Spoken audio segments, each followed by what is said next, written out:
Bonjour et bienvenue à vous pour la vidéomélie de notre 3e anniversaire déjà. Elle sera un peu plus longue que d'habitude car l'actualité nous a permis de rejoindre 2 grands événements. Après l'homélie de l'abbé Philippe Maouet, nous vous proposerons un reportage sur la célébration à Saint-Alix des 10 ans du pontificat du pape François avec le nonce apostolique. Suivra alors une brève séquence consacrée à la messe intercatéchèse, rassemblant plus de 220 jeunes inscrits dans les groupes de catéchèse de la paroisse Saint-Alix. Nous aurons ensuite l'occasion de rencontrer le Père Grosjean, venu à Notre-Dame de Stockel pour une conférence invitant à être prêt. C'est le titre de son dernier livre. Et nous terminerons par une rétrospective qui, en quelques 5 minutes, vous proposera de redécouvrir les visages et des images qui ont rythmé nos 3 premières années de vidéomélie. Nous vous souhaitons une belle vidéomélie. Bonjour. C'est aujourd'hui un jour particulier pour les vidéomélies puisque nous fêtons le 3e anniversaire de cette belle et grande aventure qui a commencé le 18 mars 2020. Nous étions au début du confinement et nous aurons l'occasion, durant cette vidéomélie, de faire une rétrospective, une très belle rétrospective. Je vous invite vraiment à la redécouvrir, à la découvrir. Mais nous commençons bien sûr par le texte de l'Évangile du jour. Nous sommes au 4e dimanche du temps du Carême. Alors voici l'Évangile de Jésus-Christ selon saint Jean. En ce temps-là, en sortant du temple, Jésus vit sur son passage un homme aveugle de naissance. Il cracha à terre et avec de la salive, il fit de la boue. Puis il appliqua la boue sur les yeux de l'aveugle. « Va te laver à la piscine de Siloé », ce nom se traduit « envoyé ». L'aveugle y alla donc, il se lava, et quand il revint, il voyait. Ses voisins et ceux qui l'avaient observé auparavant, car il était mendiant, dirent alors, « N'est-ce pas celui qui se tenait là pour mendier ?» Les uns disaient, « C'est lui ». Les autres disaient, « Pas du tout, c'est quelqu'un qui lui ressemble ». Mais lui disait, « C'est bien moi ». On l'amène aux pharisiens, lui, l'ancien aveugle. Or, c'était un jour de sabbat que Jésus avait fait de la boue et lui avait ouvert les yeux. À leur tour, les pharisiens lui demandaient comment il pouvait voir.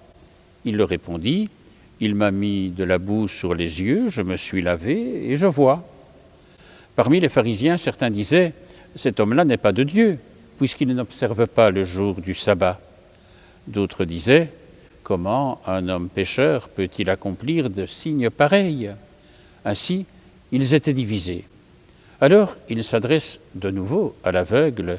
« Et toi, que dis-tu de lui, puisqu'il t'a ouvert les yeux ?» Il dit, « C'est un prophète. » Ils répliquèrent, « Tu es tout entier dans le péché depuis ta naissance et tu nous fais la leçon ?» Et ils le jetèrent dehors. Jésus apprit qu'ils l'avaient jeté dehors. Il le retrouva et lui dit, « Crois-tu au Fils de l'homme ?» Il répondit, « Et qui est-il, Seigneur, pour que je croie en lui ?» Jésus lui dit, « Tu le vois, et c'est lui qui te parle. » Il dit, « Je crois, Seigneur. » Et il se prosterna devant lui. Acclamons cette parole de Dieu. Louange à toi, Seigneur Jésus.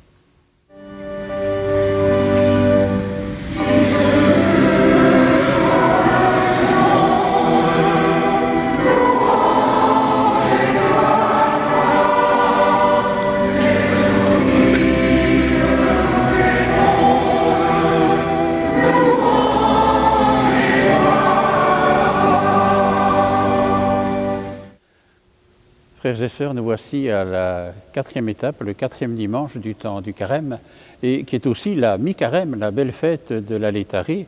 Et en cette année 2023, ce 19 mars, est aussi bien sûr la fête de Saint-Joseph. Ce sont tous ces événements que nous célébrons avec l'évangile de la rencontre entre Jésus et cet aveugle de naissance qu'il guérit. Mais je voudrais aujourd'hui nous permettre de refaire un peu le parcours du Carême, si vous voulez. D'étape en étape, de voir comment finalement se déploie ce beau temps liturgique qui conduit à la fête de Pâques. Alors, on a commencé, bien sûr, c'était le mercredi des cendres, par se retrouver avec un évangile qui nous proposait les 3 piliers du carême, c'est-à-dire le jeûne, la prière et l'aumône. Mais la pointe de cet évangile était de nous regarder devant le Seigneur et donc faire en sorte que nous ne soyons pas en spectacle, en sachant, comme dit l'Évangile, que notre Père qui est dans les cieux voit ce qui se vit dans le secret de notre cœur. Et donc 3 piliers qui étaient là pour nous entraîner sur les chemins du carême. Et puis vient le premier dimanche du temps du carême, avec toujours, chaque année d'ailleurs, les tentations du Christ au désert. Et on nous dit que c'est après le baptême que, poussé par l'Esprit, le Christ va au désert. Et c'est là qu'il est tenté. Alors, il a jeûné 40 jours, il a jeûné 40 nuits, nous dit le texte de l'Évangile. Ça veut dire que Jésus a fait l'expérience de ce que c'est que le manque. Et peut-être est-ce intéressant de l'entendre pour ce temps du carême, faire l'expérience du manque pour redécouvrir qu'il faut faire place à autre chose, c'est-à-dire au oui, et au oui à Dieu, bien sûr, parce que Satan est là pour le solliciter, et des sollicitations qui vont toujours dans le sens de l'avoir et du pouvoir, que ces pierres deviennent du pain. Et chaque fois, Jésus répond par une parole de l'Évangile. L'homme ne vit pas seulement de pain, mais de toute parole qui sort de la bouche de Dieu. Et ainsi de suite dans les différentes tentations, les 3 tentations. Les tentations qui nous permettent de nous resituer au cœur du désert, qui est le lieu où on ne triche pas, devant l'appel du Seigneur. Et puis alors, deuxième dimanche, c'était après le désert des tentations, la montagne de la transfiguration. Redécouvrir Jésus, comme on dit, dans sa gloire, c'est-à-dire dans la vérité de qui il est.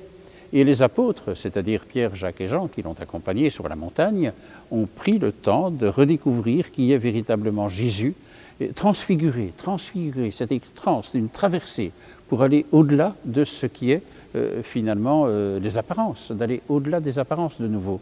Et donc ici, de retrouver Jésus transfiguré avec Moïse, avec Élie, et de retrouver après la plaine, parce que c'est vrai que Pierre avait eu la tentation, entre guillemets, de dresser 3 tentes, une pour Moïse, une pour Élie et une pour Jésus, mais il faut redescendre, retrouver le quotidien, mais c'est une étape lumineuse pour faire le chemin vers la résurrection, vers Pâques.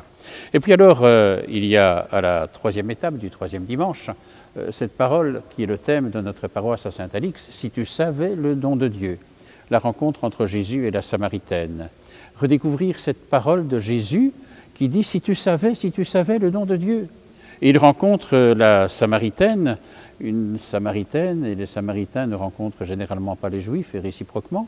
Et là, il y a une rencontre qui est celle qui vient désaltérer, l'eau qui donne la vie finalement, l'eau qui désaltère. Et c'est la rencontre au bord du puits. Puissions-nous, au bord des puits de notre monde, rencontrer le Seigneur qui vient nous donner sa parole, qui vient nous donner son don. Et puis, 4e dimanche, et là nous arrivons à l'étape qui est celle que nous célébrons aujourd'hui, c'est la guérison de l'aveugle de naissance, avec ce mendiant qu'il était, Jésus qui lui applique de la boue sur les yeux, il va à la piscine de Siloé, on a entendu le texte, et donc la guérison. Le Seigneur qui nous aide à voir clair, qui nous guérit de nos cécités, qui permet de faire le chemin en toute lucidité. Et donc, il y a encore tout le conflit, la polémique qui existe entre l'aveugle qui est guéri et les pharisiens qui viennent le trouver. Mais enfin, celui qui t'a guéri a fait ça le jour du sabbat, donc il n'est sûrement pas du côté de Dieu.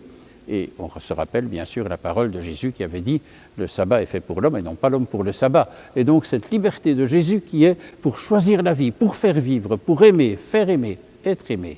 Et donc cette parole est aujourd'hui. Et puis, 5e dimanche, ce sera dans la semaine qui suit, nous retrouverons de nouveau Jésus avec Marthe, Marie et Lazare qui était malade, Lazare qui meurt, et avec cette parole que je retiendrai pour ce dimanche prochain, cette parole de Marthe qui vient dire à Jésus, « Tu sais, si tu avais été là, mon frère ne serait pas mort. » C'est un peu notre question. Et Jésus qui dit, « Mais ton frère ressuscitera. » Et Marthe qui dit, « Mais oui, il ressuscitera au dernier jour. » Et Jésus qui alors a cette parole qui est au cœur de ce carême, bien sûr aussi, « Moi, dit Jésus, je suis la résurrection et la vie. Crois-tu cela ?»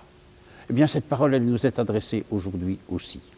Et puis alors il y aura la suite, les 2 dernières étapes de ce temps de carême, c'est-à-dire le dimanche des rameaux et de la passion du Christ, ce grand récit de la passion qui va nous introduire finalement dans le grand mystère pascal qui est au cœur de la foi chrétienne, après l'acclamation, après finalement la rencontre avec la foule qui avait acclamé Jésus, mais la foule qui avait acclamé et peut-être aussi la foule versatile qui va après le condamner. Alors voilà, c'est un petit peu tout ce mystère de la foi, tout ce mystère qui rejoint le mystère humain aussi, qui va nous être donné. Et puis il y aura la semaine sainte, les jours saints, ce qu'on appelle le Triduum pascal, jeudi saint, vendredi saint, le samedi saint pour déboucher sur la fête de Pâques. Des moments importants, des moments importants. Tâchez de voir comment... Il n'y aura pas de vacances durant cette période. Contrairement à d'autres années, il n'y a plus de vacances de Pâques. Donc, ce sera des jours normaux pour le côté plus professionnel ou autre, mais ce sera aussi l'occasion de prendre le temps en communauté, là où nous sommes, de célébrer cette belle fête de Pâques avec la semaine sainte qui la précède. Et alors, bien sûr, la fête de Pâques, le cœur, la résurrection, et nous serons là au cœur de ce mystère qui est le mystère de la vie, plus forte que toute mort, du pardon, plus fort que tout mal, et donc le mystère de l'amour du Seigneur. Je vous souhaite un bon carême sur le chemin qui conduit à Pâques, avec cette parole qui nous accompagne, si tu savais le don de Dieu. Amen. Pour poursuivre la vidéomélie, 3 sujets, et c'est d'abord un reportage consacré à la célébration qui a eu lieu dans l'église Saint-Alix. Ici, c'était le dimanche 12 mars. Nous avons célébré les 10 ans du pontificat, les 10 premières années du pontificat du pape François. C'était avec le nonce apostolique, Monseigneur Franco Coppola, qui a présidé la célébration, un écho dans cette vidéomélie. Autre sujet, c'est une rencontre avec un prêtre de France, de Versailles, plus exactement, du diocèse de Versailles. C'est le père Pierre-Hervé Grosjean.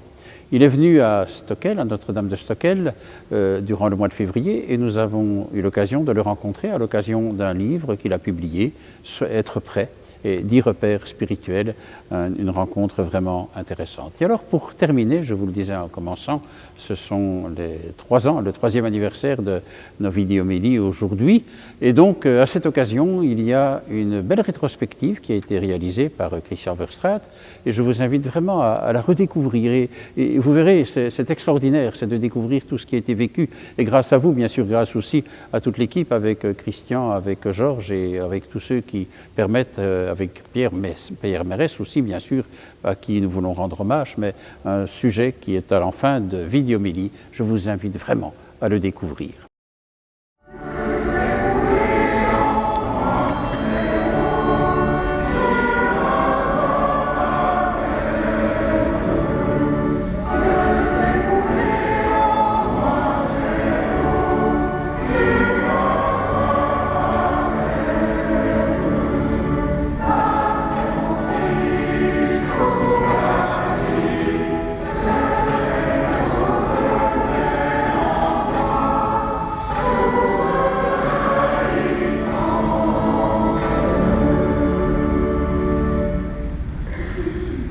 Au nom du Père et du Fils et du Saint-Esprit. Amen. La paix soit avec vous. Et avec votre esprit. Excellence, Monsieur le bourgmestre, j'ose ajouter aussi, car ils sont avec nous souvent, des ministres d'État comme Jacques Vanny-Purcell qui entre maintenant, Charles-Ferdinand Nothomb, mais vraiment bienvenue à vous tous. Nous voici à cette 3e étape du carême, invités à redécouvrir le don de Dieu. L'Évangile, si tu savais le don de Dieu. Et ce puits réalisé par la catéchèse avec tous les enfants qui étaient là hier est là pour nous rappeler cette rencontre entre Jésus et la Samaritaine au bord du puits. Aujourd'hui, et depuis 10 ans, nous pouvons reconnaître le don que Dieu nous fait en la personne du pape, le pape François. Il est le signe de l'unité à sans cesse construire entre les baptisés. Reconnaissons nos fragilités, notre péché. Seigneur, lorsque nous manquons d'eau, tu te fais source en nous. Béni sois-tu et prends pitié.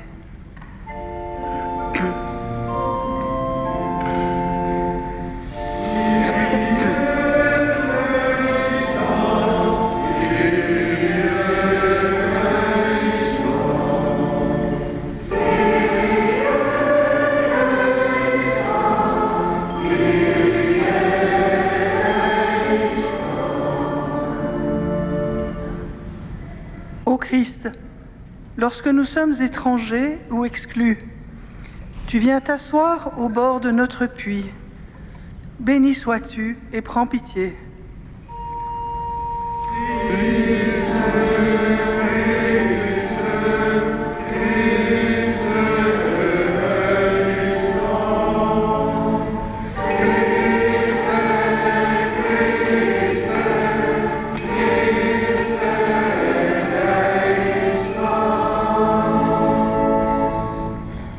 Seigneur, lorsque nous nous sentons fragiles et incapables d'avancer, tu recrées en nous la joie du pardon.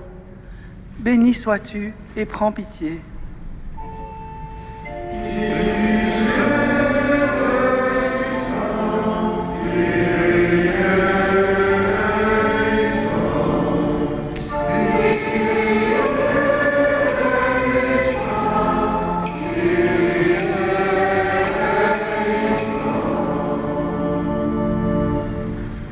Que Dieu Tout-Puissant nous fasse miséricorde, qu'il nous pardonne nos péchés et nous conduise à la vie éternelle. Amen. Le Seigneur soit avec vous. Évangile de Jésus-Christ selon Saint Jean.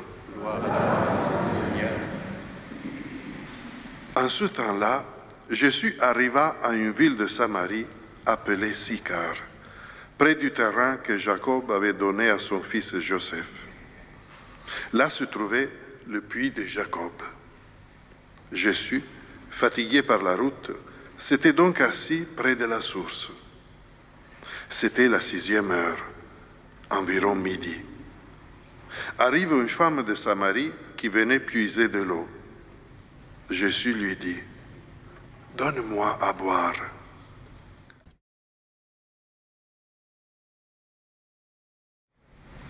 C'est très significatif que coïncide avec la 3e dimanche de Carême et cet évangile de la Samaritaine, cet anniversaire de l'élection du pape que nous allons célébrer demain.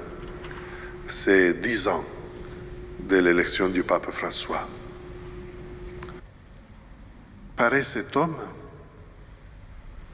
vêtu de blanc, souriant,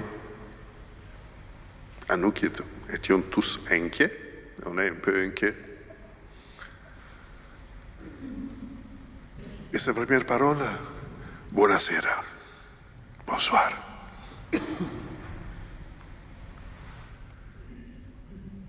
Une parole familiale, une salutation familiale directe.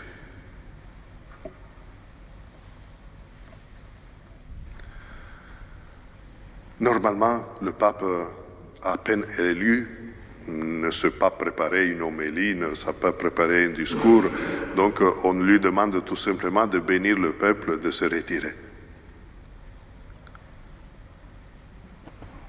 Il dit quelques mots quand même. Il dit les cardinaux se sont réunis pour élire l'évêque de Rome. Ils sont allés le chercher au bout du monde. Et c'est vrai. De l'autre côté, très loin. Mais on est là. On me demande de bénir, mais je voudrais tout d'abord demander à vous de prier pour moi. C'est vrai, moi je suis l'évêque de Rome. Mais je ne peux rien sans la bénédiction de Dieu. Priez le Seigneur qu'il me bénisse. Si le Seigneur me bénisse, alors moi je peux vous bénir. Mais tout seul, je ne peux rien. Et il s'incline. Il demande à tout le monde de prier. Priez le Seigneur pour lui. Et il a continué à demander, vous le savez, c'est un refrain. Toutes les fois qu'il parle, il termine toujours, n'oubliez jamais de prier pour moi. Il a cette conscience. Cette conscience de ce qu'il avait dit dans les réunions des cardinaux, on l'a su après, il avait dit que l'Église, c'est comme la lune. La lune n'a pas de lumière à elle-même. reflète la lumière du soleil. Elle est opaque. Elle n'a pas d'atmosphère, donc il n'y a même pas de couleur. C'est tout gris. Mais frappée par le soleil, éclairée par le soleil, elle devient ce qu'elle devient. C'est très belle. Elle disait, l'Église c'est comme ça. Chacun d'entre nous est comme la lune. Chacun. On est opaque. On n'a pas beaucoup à resplendir. Oui, on peut se revêtir, mettre de très beaux ornements, oui. Mais la réalité est opaque. On est fait de terre, de poussière. Comme on se souvient au commencement de la carême, tu es poussière. On est poussière. Mais on peut resplendir, oui, si on se fait illuminer par Jésus. Si Dieu nous éclaire, si Dieu nous illumine, on peut resplendir, bien sûr. Et c'est cela que le pape François a essayé de vivre et de nous aider à vivre en tant qu'Église. Et c'est l'enseignement qu'il souhaiterait qu'on apprenne tout le monde. C'est pas facile, c'est pas facile. Reconnaître qu'on n'a pas de lumière en nous-mêmes, que nous ne rayonnons pas. Tandis qu'on aimerait bien, oui, rayonner tout le monde qui se complaît de moi. Non, non. C'est lui, c'est le Seigneur qui fait briller ma vie.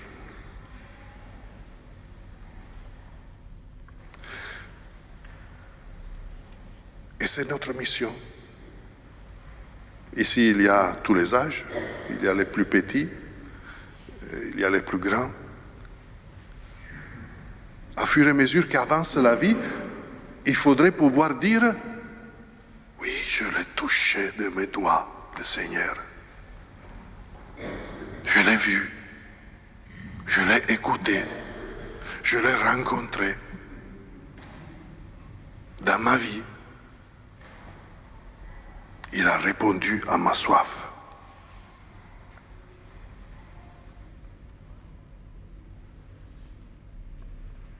C'est la tentation de notre monde.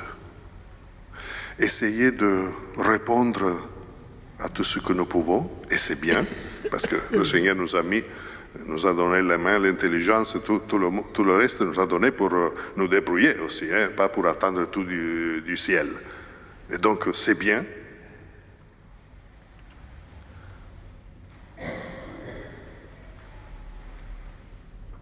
Mais on constate dans ces sociétés modernes, très évoluées, qu'il manque la joie de vivre.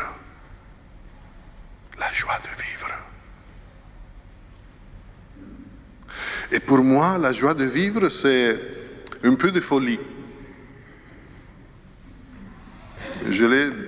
Je crois que je l'ai déjà dit l'autre fois que j'étais avec vous, parce que c'est quelque chose que je dis toujours.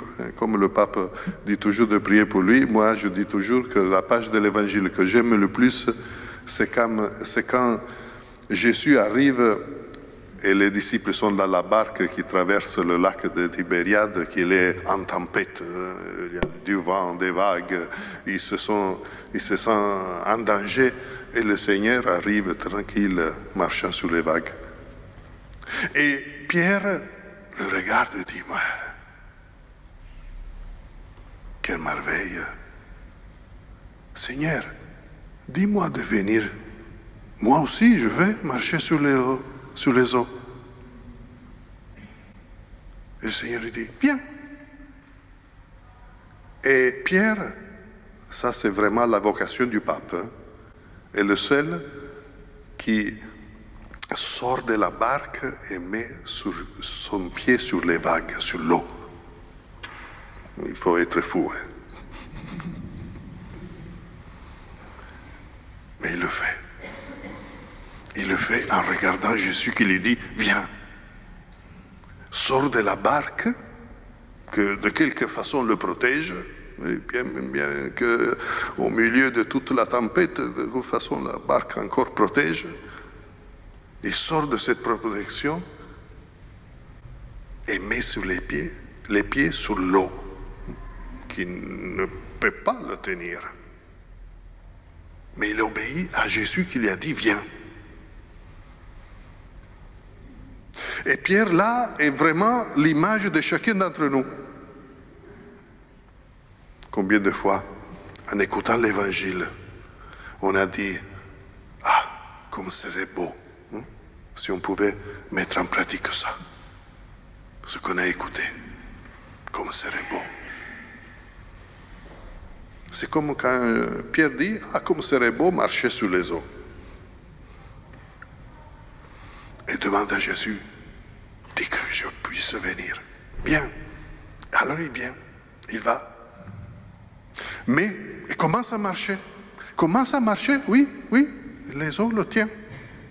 Il commence à marcher sur les eaux. Mais Pierre n'est pas un super-homme, hein? Ce n'est pas un saint déjà avec l'auréole, non, c'est une personne comme nous. Et donc il voit les vagues, il voit le vent.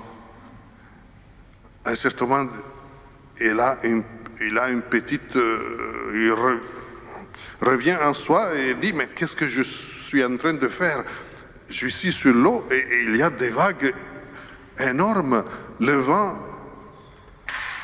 et il commence à couler.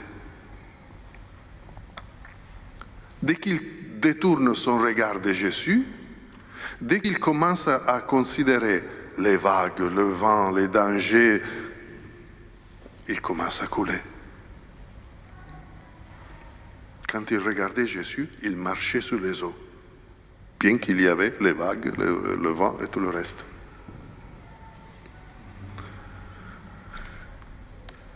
Regarder Jésus nous donne la force de faire ce qui est impossible, de combler ce rêve que l'Évangile nous donne. Nous donne la joie de savoir qu'avec le Seigneur, on peut tout. Oui. Mais... Prions pour le pape François, pasteur et guide de l'Église, afin que le Seigneur le garde dans la lucidité de sa mission et dans un discernement qui lui permette de faire les choix et priorités ajustés à notre temps. Prions le Seigneur.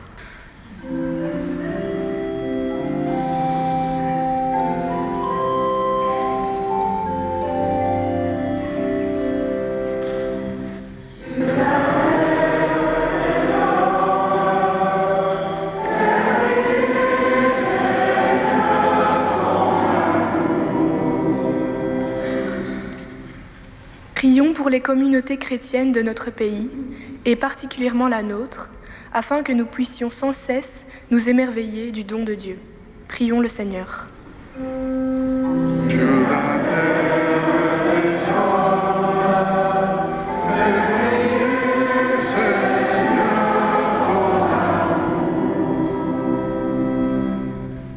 Prions pour Monseigneur Franco Coppola, le nonce apostolique, qui ne ménage pas ses efforts pour que l'Église de notre pays puisse vivre et se développer au plein souffle de l'Esprit Saint. Que le Seigneur l'aide dans sa mission. Prions le Seigneur.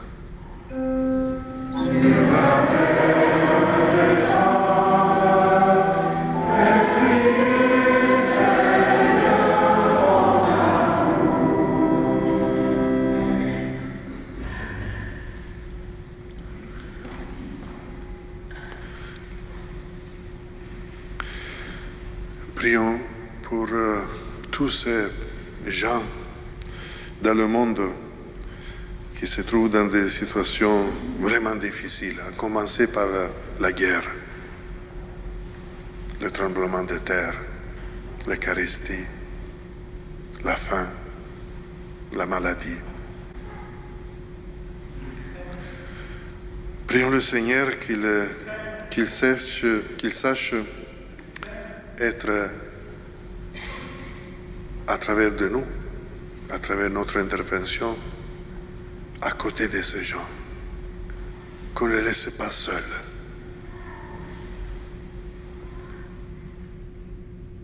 le Seigneur.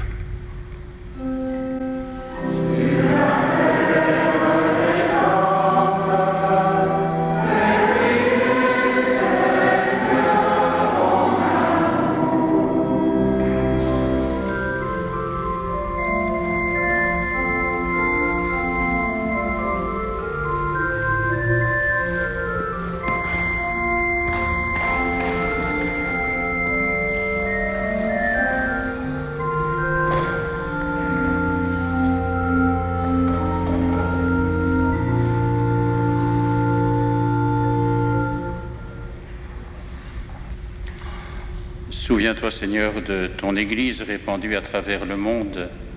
Fais-la grandir dans la charité, en communion avec le pape François, dont nous célébrons le jubilé des 10 premières années de son pontificat, notre évêque Joseph, son auxiliaire Jean, Franco Coppola, le nonce apostolique qui est avec nous aujourd'hui, tous les évêques, les prêtres et les diacres.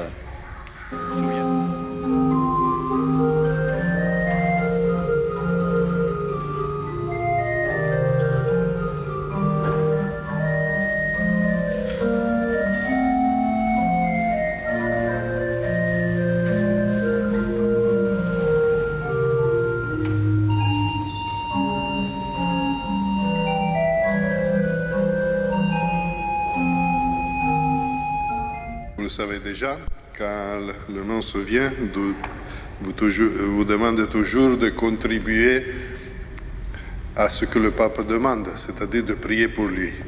Et alors, vous avez ici la prière qu'à l'Annonciature on fait tous les jours à la fin de la messe.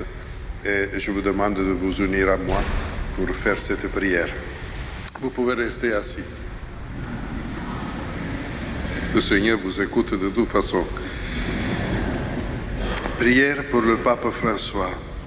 Dieu fidèle et riche en miséricorde, guide et pasteur de tous les hommes, soutiens avec bonté ton serviteur le pape François, que tu as pris comme pasteur de ton Église. Donne-lui de servir par la parole et par l'exemple ceux que ta providence lui a confiés. Que ton Esprit Saint, qui a donné jadis à Simon-Pierre de reconnaître en Jésus de Nazareth, ton Fils éternel et bien-aimé, l'assiste toujours.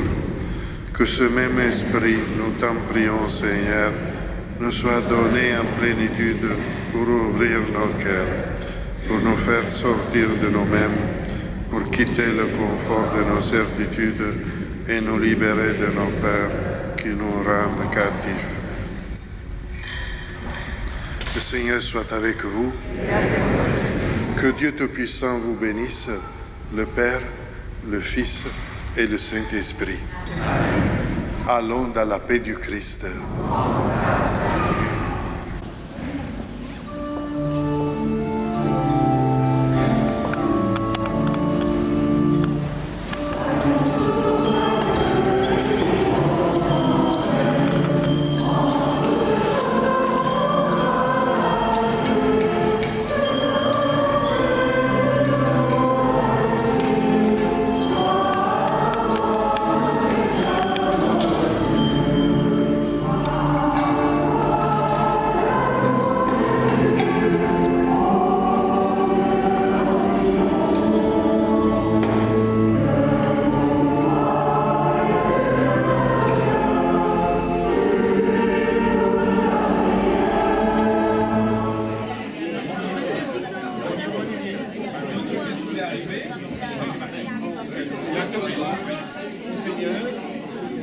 À bientôt.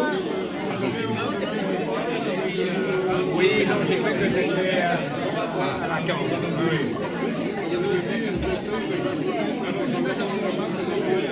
Oui, à Cambre, c'est très beau aussi.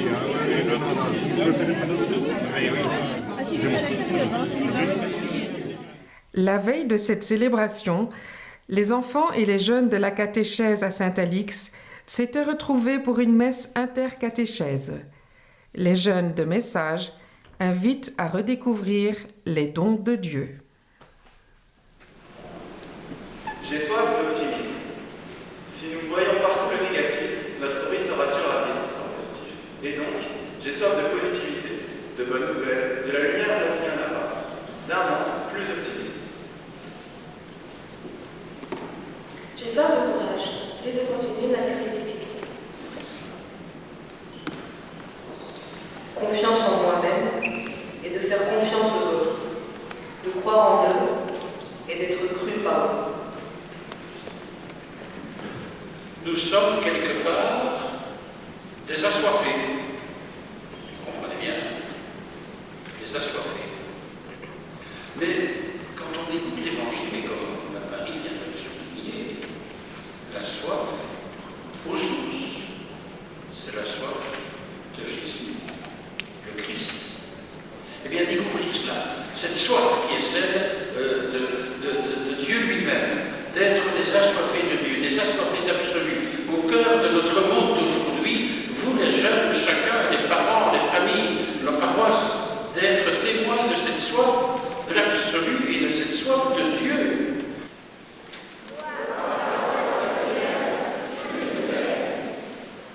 Notre cœur est plein de reconnaissance. C'est juste. Le Christ qui nous rassemble maintenant.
Bienvenue à vous tous qui venez ici à Notre-Dame de Stockel.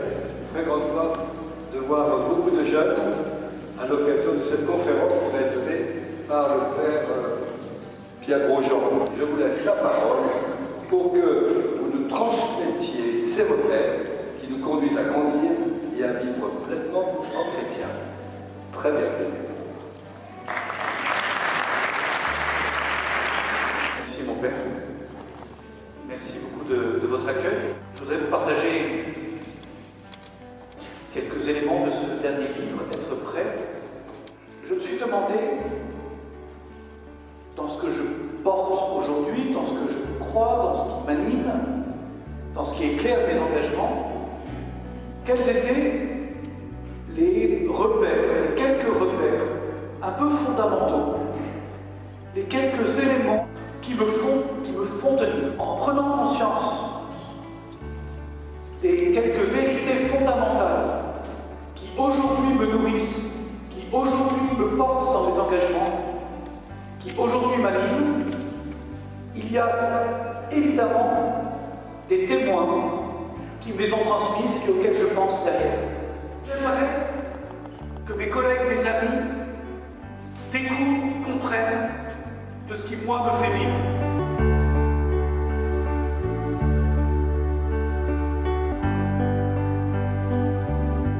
Père Pierre-Hervé Grosjean, nous vous recevons à la paroisse Notre-Dame de Stockholm à l'occasion d'une conférence. Peut-être d'abord, si vous deviez dire qui vous êtes, qu'est-ce que vous diriez? Eh bien, écoutez, je suis prêtre du diocèse de Versailles. Je suis curé de paroisse. C'est d'abord ça qui est pour moi la mission la plus importante. Curé de paroisse à Montigny et voisin de Bretonneux, quelques kilomètres au sud de Versailles, depuis 3 ans, dans une paroisse qui est une paroisse familiale, qui est une paroisse vivante, avec un beau projet, assez rare aujourd'hui, c'est que nous construisons une nouvelle église qui sera consacrée à Saint-Joseph. Et je confie vraiment ce projet à votre prière. Les chantiers ont commencé. On devrait avoir la joie de l'inaugurer à Noël, pour Noël 2023 ou peut-être un peu après. L'autre était trop petite? On avait des petites églises historiques qu'on va continuer à garder, mais effectivement, il y avait trop peu de place pour une communauté qui est grande, qui est vivante. Donc on n'avait pas l'occasion de se rassembler pour prier ensemble. Or, l'unité d'une paroisse, elle vient quand même de la prière en commun. Et donc on sera heureux de pouvoir enfin célébrer Noël tous ensemble, de pouvoir célébrer les grandes fêtes, de pouvoir célébrer le dimanche tous ensemble. Voilà un grand projet, mais il y en a d'autres pour vous aussi, notamment des blogs, notamment des publications, et un livre qui a été publié il y a quelque temps, c'est justement « Être prêt, repère spirituel ». Alors, être prêt, prêt à quoi? Alors, ce titre du livre « Être prêt », il vient de la première conférence. En fait, c'est une série de 10 conférences, de 10 méditations. La première s'intitule « Être prêt », elle a donné donc son titre au livre. J'ai eu l'occasion de... Enfin, ces mots-là viennent d'un événement qui m'a beaucoup marqué, la mort d'un jeune soldat français au Mali, que je connaissais bien, que je suivais un peu. Et ce garçon, Romain, est décédé dans un crash d'hélicoptère avec 12 autres camarades. C'est un événement qui a beaucoup marqué en France, parce qu'on avait 13 soldats qui sont morts d'un coup. Et quand j'ai célébré les obsèques de Romain, j'ai prêché sur ce thème-là, parce que je crois que c'est la consolation qui était vraiment celle de mon cœur et que j'ai essayé de transmettre à ses parents et à ses proches. Je crois que Romain était prêt. Et c'est toute je dirais, l'enjeu d'une vie chrétienne, au fond. Hein, c'est ce qu'on dit souvent dans l'Évangile. Oui. Veillez, tenez-vous prêts, car vous ne savez ni le jour ni l'heure. Ce n'est pas une question morbide. Il ne s'agit pas d'angoisser à l'idée de mourir. Romain était fait pour vivre. Mais c'est une question plutôt de vie, car c'est ma façon de vivre qui me rend prêt, qui fait que je suis prêt. Et pour moi, être prêt, au fond, c'est ce que disait très simplement Romain lui-même dans une lettre qu'il avait écrite pour ses parents, si jamais il lui arrivait quelque chose. Et donc ils l'ont reçu quelques jours après son décès, l'annonce de son décès, avec beaucoup d'émotion, vous imaginez. Et Romain a cette phrase, il dit « Je suis parti heureux, à ma place, conscient que cela pouvait arriver. » Et j'ai trouvé là comme une confirmation de ce que je présentais. Vous voyez, comme peut-être la plus belle définition de ce que veut dire être prêt. Heureux, à ma place, conscient que cela pouvait arriver, c'est-à-dire prêt dans mon cœur en fait, parce que déjà donné. Et vous dites pour cela qu'il faut quelques repères, vous en avez pointé 10, on ne va pas les reprendre maintenant, je renvoie au lecteur bien sûr, mais il y a besoin de repères, on est dans un monde sans repères, sans pères et repères, dirais-je. Alors j'ai essayé de faire cet exercice que j'invite tous ceux qui nous regardent à faire eux aussi, parce que je trouve ça très fructueux. J'ai essayé de discerner dans ce que je crois, dans ce que je porte, dans ce qui me fait vivre, quels sont justement un peu ces 10 repères fondamentaux, ces 10 balises qu'on m'a à la fois transmises, et donc c'est un exercice de gratitude, et puis que j'ai envie de transmettre à mon tour. Vous remerciez votre famille d'ailleurs, je crois, à ce niveau-là. Ma famille, les prêtres qui m'ont marqué, les témoins laïcs ou religieux qui ont été pour moi comme des témoins de l'Évangile, au fond. Mais c'est intéressant de repérer, en fait, pour chacun, quels sont justement ces repères qui nous portent. Parce qu'on a besoin de quelques repères un peu fondamentaux qui, dans les jours de tempête ou dans les jours de grand beau temps, eh bien, nous aident à garder le chemin vers le ciel. Vous pourriez en citer un, par exemple? Moi, enfin, les 10 repères sont là dans le livre. La question de la miséricorde, on y reviendra peut-être. Oui. Pour moi, est un thème que je médite inlassablement. Et en particulier avec la figure de Pierre, qui est une figure que j'aime beaucoup. D'abord, je porte ce prénom, et puis ensuite, je trouve ce saint profondément attachant et profondément proche de nous, et par ses qualités et par ses fragilités. Voilà. Vous dites que la miséricorde va même au-delà du pardon. En quel sens? Oui, j'essaie de développer cette idée-là après avoir médité l'Évangile, hein, comme tous ces repères, ils sont d'abord dans l'Évangile. Le premier à nous transmettre les repères pour vivre, c'est le Christ. Qu'est-ce que je veux dire par là? En fait, ce qui me marque dans l'histoire de Pierre, c'est que non seulement Jésus pardonne à Pierre sa faute, faute qu'il a pleuré, que Pierre a pleuré, mais Jésus va le remettre, va le rechoisir, va le remettre à sa place, le réhabiliter, le réhabiliter, et va le rendre capable, au fond, d'être ce qu'il voulait être. Il me semble que la limite de Pierre, Pierre est un homme profondément généreux, qui va suivre le Christ, qui va prendre des risques pour lui, qui va être le seul à prendre l'épée pour le défendre quand il est arrêté à Gethsémani. Mais Pierre, en fait, veut être fort, mais veut être fort par lui-même.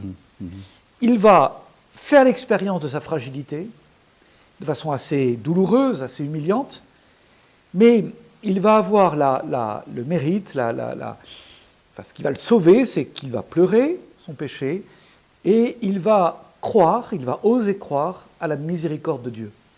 Mais cette miséricorde va aller plus loin qu'il ne le pensait. On aurait tous imaginé, on aurait tous pu comprendre que Jésus à la fois dise à Pierre, écoute, je te pardonne, mais tu comprends bien maintenant que je suis obligé de choisir par exemple Saint Jean, qui lui est resté fidèle jusqu'au bout. Et tout le monde aurait compris ça, et tout le monde aurait trouvé ça normal.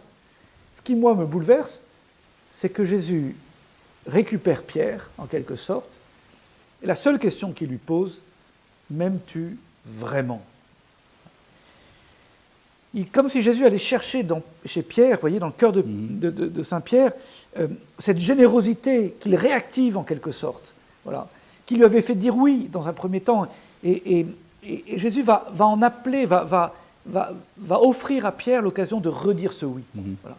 Et Jésus le reprend avec lui, et Jésus le remet à sa place. Et je pense que Pierre a compris maintenant qu'il serait fort de la force de Dieu. C'est ça. Mais voilà. Lorsque vous parlez de Judas, je ne dis pas que vous êtes indulgent, mais enfin vous dites que c'est un homme d'addiction avec l'argent et d'autres choses.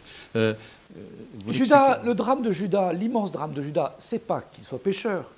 Le péché de Judas n'est pas tellement pire que celui de Pierre. Judas trahit pour de l'argent. Pierre, c'est parce qu'il a peur du regard des autres. C'est pas tellement plus honorable. Le drame de Judas, qui lui aussi est un mélange de générosité, il a bien suivi le Christ quand même, et en même temps de faiblesse, de fragilité sur l'argent. En fait, le drame de Judas, c'est qu'il n'ose pas croire que le pardon de Dieu peut aller jusqu'à lui pardonner ce qu'il a fait. Il va regretter ce qu'il a fait, puisqu'il va rendre l'argent. Il va demander qu'on relâche Jésus. Mais il ne va pas oser regarder Jésus, aller vers Jésus. Et donc il va se juger lui-même. Il va se juger de façon terrible. Il va désespérer et sans imaginer que l'amour de Jésus soit capable de l'aimer encore. Voyez, il ne va pas se laisser aimer jusque dans son péché. Et c'est terrible parce qu'en fait Dieu seul juge. Et c'est à Dieu seul que je dois laisser le soin, y compris de me juger moi-même. Voilà. Quand on vous entend, on vous sent pétri d'évangile, je dirais. Et vous dites quelque part dans le livre, Être prêt, je le rappelle, qu'il est important de faire attention aux détails dans l'évangile. Et on l'entend dans ce que vous dites aussi. Pourquoi ? Parce qu'il n'y a rien d'anecdotique ? D'abord parce que je pense que chaque mot est inspiré dans l'évangile. Donc si le Seigneur a voulu que telle ou telle phrase, tel ou tel mot y soit, c'est jamais pour rien. Et puis parce que je crois aussi que, enfin moi je fais l'expérience, mais j'imagine comme tous les chrétiens qui lisent l'Évangile, qu'un évangile qu'on a pu lire plusieurs fois, de nombreuses fois, qu'on connaît presque par cœur, tel ou tel passage d'Évangile, tout d'un coup, on est touché par tel détail auquel on n'avait jamais prêté attention. Mais c'est là où on voit que l'Évangile est vraiment la parole de Dieu, la parole vivante de Dieu, parce qu'elle nous rejoint dans ce qu'on est en train de vivre aujourd'hui. Donc je peux lire le même passage d'Évangile qu'il y a 3 ans, sans être marqué par les mêmes choses, parce que je ne suis pas le même qu'il y a 3 ans. Voilà. Et typiquement, par exemple, cet échange de regards entre Pierre et Jésus, ça tient en une phrase. Jésus sort du palais du gouverneur et son regard croise celui de Pierre et Pierre se met à pleurer. Bon, ça peut paraître vraiment peu de choses, mais pensez à cet échange de regards. Vous pouvez rester des heures à méditer cet échange de regards. Quel est le regard de Jésus sur Pierre? Qu'est-ce que Pierre lit dans ce regard de Jésus? Vous voyez, c'est comme ça qu'on médite, hein, on imagine. Cela nous rejoint. Qu'est-ce que Pierre Et puis ce regard de Jésus sur Pierre, c'est le regard de Jésus sur nous. Voilà. C'est le regard de Jésus à la fois infiniment triste et infiniment tendre, un regard de miséricorde, un regard qui suscite les larmes de Pierre, les larmes à la fois sans doute parce qu'il se rend compte de son péché, et en même temps parce qu'il se sent aimé dans le regard de Jésus. Il n'est pas détruit par ce regard, il n'est pas condamné, il se sent aimé. Bon, mais moi, j'imagine que c'est le regard que Jésus pose sur moi quand je suis pécheur et quand je me sens pécheur. Et ce regard me console, me transforme. Voilà. Je change un peu de sujet, j'allais dire, parce que toujours en restant dans ce livre, Être prêt, vous faites, je ne dis pas l'éloge, mais vous êtes très passionné, je dirais, de Saint Jean-Paul II. Vous êtes de la génération Jean-Paul II? On est nombreux de la génération Jean-Paul II, parce qu'il n'était pas passé longtemps, mais j'avoue que c'est le pape de mes premières années de sacerdoce, c'est le pape de ma vie lycéenne, étudiante. Donc j'ai des souvenirs de JMJ, j'ai des souvenirs de Journée mondiale de la jeunesse, j'ai des souvenirs de l'avoir... j'ai eu la grâce, une fois, d'assister à sa messe personnelle qu'il célébrait le matin, tôt le matin, à Rome, au Vatican. Ce qui m'a marqué, je le dis dans le livre, c'est ce côté paternel de Jean-Paul II avec la jeunesse. Voilà. Et un vrai père, c'est quelqu'un qui... Et c'est pas quelqu'un qui joue aux copains, c'est quelqu'un qui fait grandir, qui transmet une exigence, mais une exigence qui est profondément bienveillante. Voilà. Vous sentez que vous êtes aimé, et parce que vous êtes aimé, on vous croit capable du meilleur. Voilà. Et je garde souvenir de façon très, très, très émue, par exemple de Jean-Paul II à Rome, à Tor Vergata en 2000, ou un peu après, la façon dont il parlait à cette jeunesse.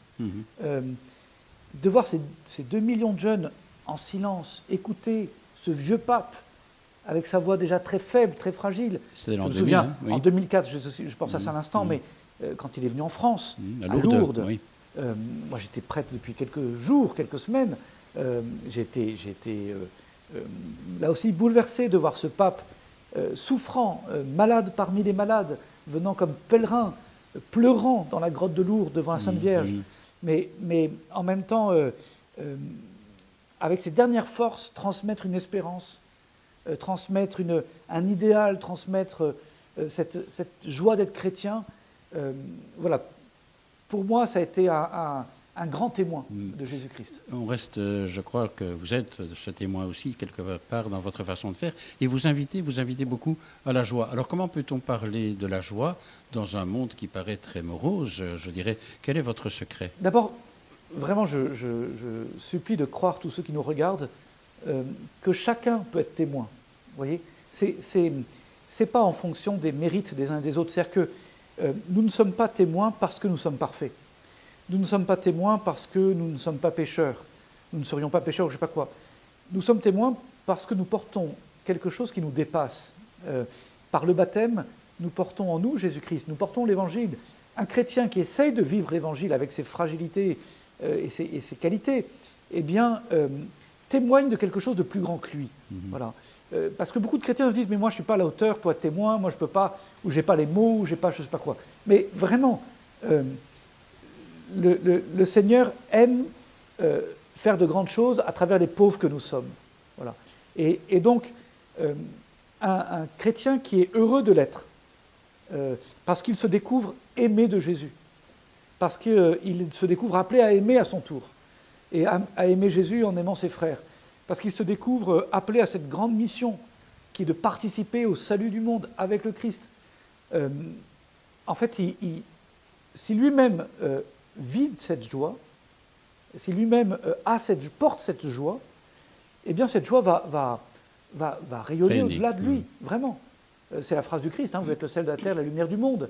Il ne dit pas quand vous serez parfait, vous serez le sel de la terre, la lumière. Il dit vous êtes. Voilà. Au nom de ce que vous êtes, parce que vous avez reçu l'Évangile, parce que vous avez reçu l'amour de Dieu. Donc, c'est aussi une immense confiance à avoir. Ça veut dire qu'être chrétien, c'est pas être ringard? Non seulement être chrétien, c'est pas être ringard, mais je crois que plus que jamais, aujourd'hui, ce monde, et ce monde occidental en particulier, qui perd la foi dans bien des endroits, qui se sécularise, et qui en même temps, perdant la foi, perd l'espérance et parfois la charité. En fait, ce monde a besoin qu'on lui parle de Dieu. Ce monde a besoin qu'on lui parle de la miséricorde. Ce monde a besoin qu'on lui parle de ce cœur de Jésus qui aime largement et qui aime chacun. Combien autour de nous, derrière parfois une façade d'indifférence, aurait besoin de se savoir aimer de façon inconditionnelle par le Christ. On revient au repère spirituel, évidemment. Exactement. Peut-être pour conclure, beaucoup écouteront et verront notre émission, je dirais, dans le cadre du carême. C'est important, le carême? Le carême, c'est un temps que j'essaye, alors c'est pas facile, hein, mais j'essaye vraiment de le recevoir comme un cadeau. Voilà. Parfois, on a une vision du carême un peu négative et on se dit, oh là là, ça y est, le carême arrive, il va falloir faire des efforts. Et moi, je me dis, j'essaye en tout cas pour moi-même, et donc pour mes paroissiens aussi, de transmettre cette idée que le carême est un don que l'Église nous fait, que Dieu nous fait, parce que c'est un temps de conversion, où il y a des grâces de conversion.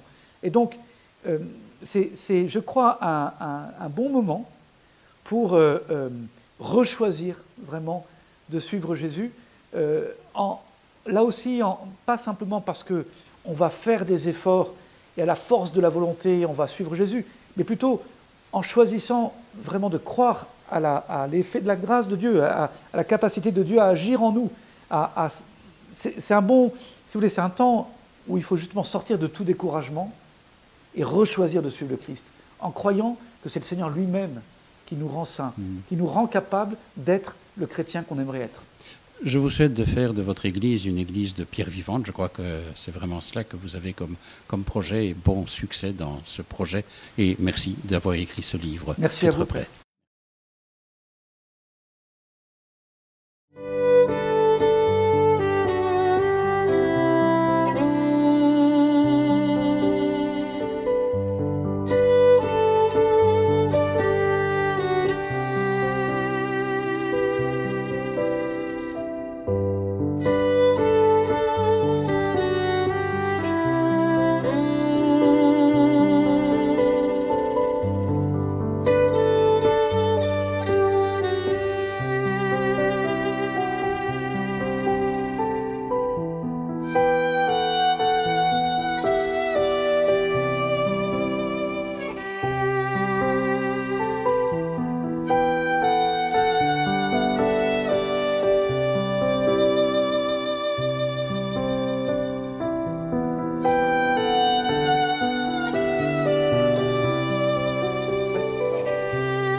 Quelle belle rétrospective que celle que nous venons de voir, mais c'est aussi un tremplin pour l'avenir, bien sûr, et par rapport à la prochaine vidéomélie qui sera diffusée le jour de Pâques, nous aurons l'occasion de rencontrer le père Aurélien Sanico.